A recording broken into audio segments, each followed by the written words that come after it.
Hi, welcome to rickshaw vlogs. எங்க mummy வந்துட்டு sweet corn செய்றாங்க. இந்த கார்ன் எல்லாம் ரெடி ஆயிடுச்சு. இப்போ நம்ம ஃப்ரை பண்ணி சாப்பிட போறோம். வாங்க.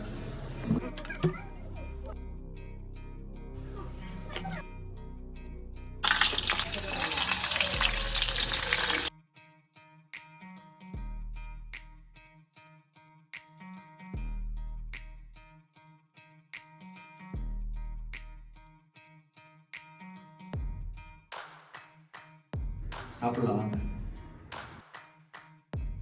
நீங்களும் வீட்டில் ட்ரை பண்ணி பாருங்கள். எல்லாம் சிம்பிள் டிஷ் தான். ஏன்னா ஸ்வீட் கார்னு போய் வாங்கினீங்கனாக்கா ஒரு பீஸ் எனக்கு தெரிஞ்சு 15 ருபீஸில் கிடச்சிரும். 2 வாங்கினீங்கன்னா பெரிய ஃபேமிலிக்கு கரெக்டாக இருக்கும். மாதிரி ஸ்டிக்கில் போட்டு எடுத்து வறுத்துட்டு கொஞ்சம் மிளகாத்தூள் கொஞ்சம் உப்பு, அவ்வளோதான். சிம்பிளான ஸ்நாக்ஸ் ரெடி. நீங்களும் சாப்பிட்டு ட்ரை பண்ணிட்டு எப்படி இருக்குன்னு கமெண்ட் பண்ணுங்கள். ஓகே, பாய்.